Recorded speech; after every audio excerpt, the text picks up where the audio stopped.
Hello, and welcome to the Gamers Table. It is Monday, and we are reviewing Furstenfeld. Hello. Hello. It's a gateway game. You can take that game and get people who don't really play the more complex board games to play a game.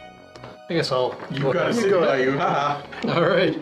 You have to read it. The players are princes and own their own Furstenfeld, where they produce hops, barley, and spring water. They sell their harvest to different breweries, which have different demands for the three goods. Thanks to the sales, the players get richer, and during the game they can fulfill their plans to build their own palaces. With a private palace, they are no longer dependent on farming, but can request taxes from local peasants. Because each player has only limited space on his own lands, he must destroy a field space when he builds each palace tile. The players try to earn enough income to finish their own palace faster than their opponents. The player who does this wins the game of Furstenfeld. Yeah, what can I say about it?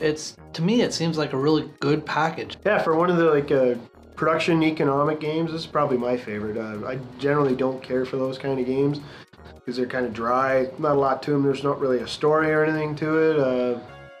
Not a lot of options. Well, there's a fair amount of options here, but it all comes up in your cards, what you can do, choices you can pick, or your action cards and stuff that come through your deck. You got different cards that you can hold more cards in your hand at the end.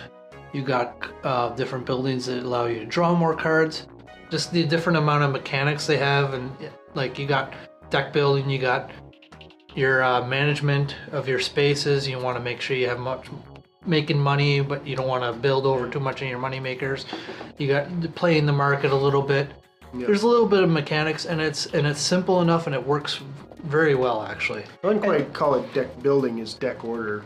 There is also a bit of scavenger. You can actually take cards out of your deck. Oh, well, a bit of the Chris factor, which is the screw you factor. Deck them all. Because all these ones have different demands, if you see somebody is producing just one particular thing, and only one of these markets has gone up, the demand has all the way gone up to 3, you can choose to sell all your stuff there, and if you sell more than the amount that they're required, the price starts immediately dropping. So you can tank the price. Well, you're flooding the market, so the value is going to go down. Before the other guy gets a chance to buy and sort of screw him out of getting as much money as he... And now he can't afford to buy his last palace, and you win the game, not him. There's not a lot of the screw you factor, so people aren't going to go away from the game that they didn't have a good time. And there's not a lot of the long turns where you're waiting and waiting, and I'm waiting and waiting and waiting. Could you hurry up with your turn so I can do my 2 moves and get on with it? There's not a lot of that either. It's a fairly quickly paced, simple game.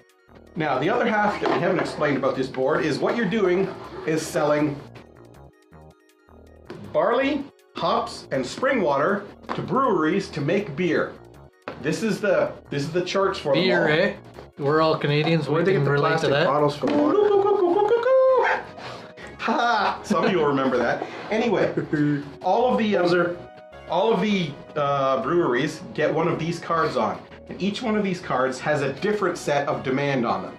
And you can sell to any brewery you want, but you have to sell all your stuff to the same brewery. Don't sell yourself to the brewery. No. That's not Furstenfeld. That's Furstenhooker. Okay. Bad jokes are us. Or at least Perfect him. Silence after that.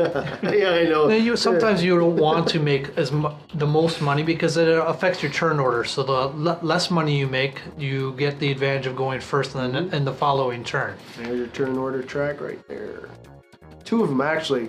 Once you finish the 1 turn, or you income, you put it on the other side, and that determines your turn order right there. And it shuffles back and forth each turn. Back and forth. It's a lot of preparing. You gotta actually save your money. You can't be building stuff all the time because then you'll never have money. You need to kind of save up the money and then build your palace in ideally you want to build up money and then have it so your deck will bring you your 6 palace pieces when you need it, and this 2-2-2 game over, you win. Ideally that's the way you want to go about it.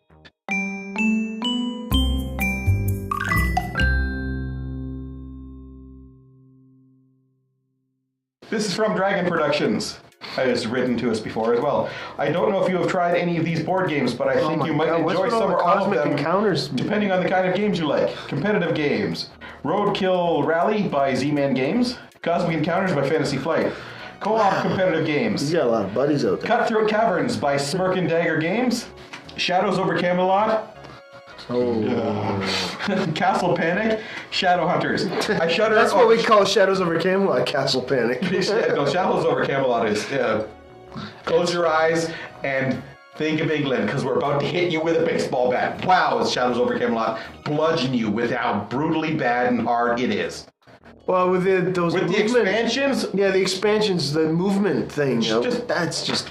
Okay. They made a hard game even harder, and yeah. The last game of Shadows over Camelot we played with those expansions in, I was the trader.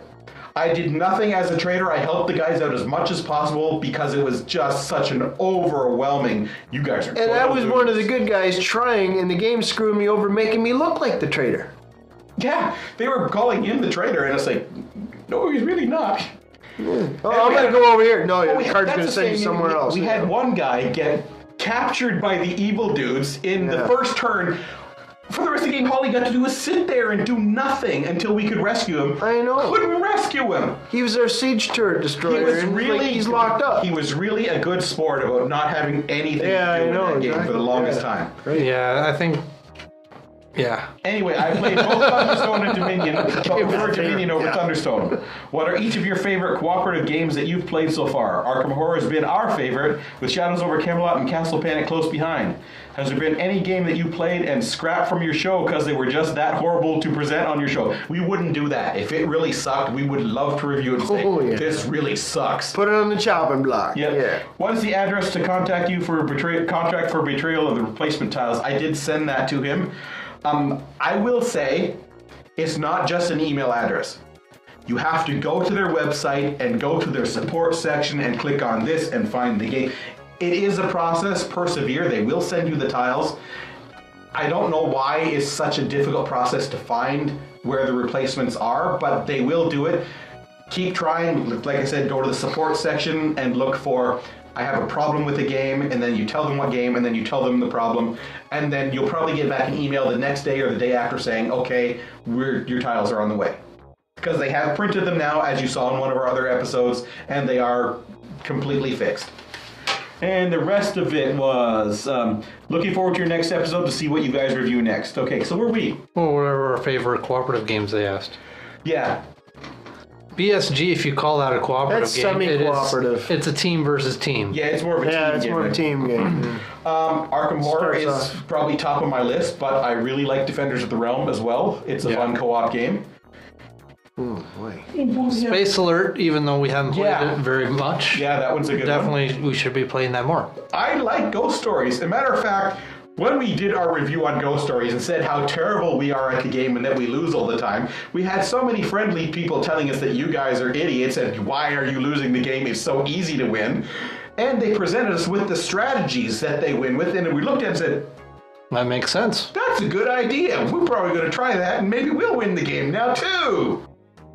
Okay, this is from Adam. Okay. Hey guys, not my first email to you at all, but let me say again that you do a great job making entertaining reviews. I'm always looking to expand my collection. I love hearing about the games you guys play and share. When my birthday rolls around again, I plan to pick up a copy of Cave Troll. But if it's your birthday, you shouldn't be picking up Cave Troll. Someone should be getting it for you. Gift to yourself, but yeah. That's lame. If you're buying gifts for yourself, it's what? You have no friends? Yeah, I know. But who knows what you like more? Well, than I know you. there are something. Well, this is Cave Troll's not that expensive, but yes, if people got budgets and they're not going to get that for it's my birthday present to myself. Yeah, give me a gift certificate from my local gaming store. Yeah, that always works. You guys sold me on it when you said something akin to it's like Small World but better. At least I think you guys said that. We did compare Small World in one of the emails when somebody was asking about it in the next episode. I don't think I know Small World. Small World is a similar area control game. Played Small World. We played Small World once. You said that before. I've never played it. Yeah, we have. No. You're the one who brought it. I think it was one of your brother's games. Nope. Yeah. Nope. Because I've played it and I don't have it. If he had it, I probably would have heard of it, so no. They keep saying that. We've played it. Nope. This is how bad it was. He's blocked it out. Not me. Nope. Okay, and I have friends that love to play it, referring to Small World. I'm sure they love Cave Troll too. Greg likes co-op games a lot, doesn't he? Yes, I does.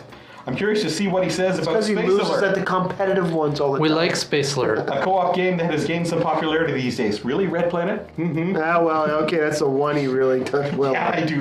And Can't Wasabi. figure it out. I I totally like kick ass Wasabi at too. We gotta do that. It honestly reminds me of an old board game I had as a kid named The Omega Virus. I might just be picking up a copy of it as well. I'd also recommend Cosmic Encounter, which is probably my favorite game right now.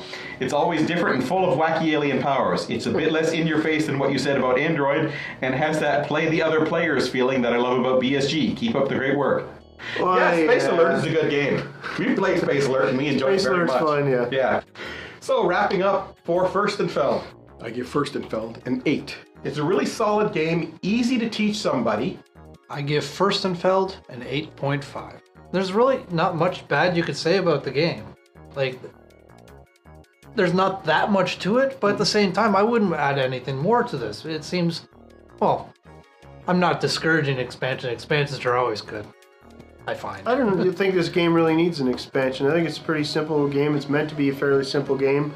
It plays very well, and the artwork and everything, the quality of the construction and the materials is very good.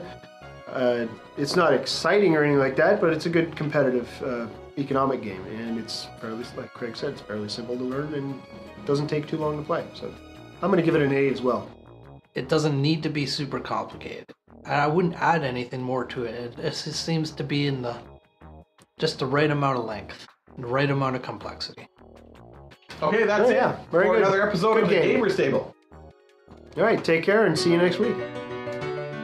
See you next time. Bye. Bye.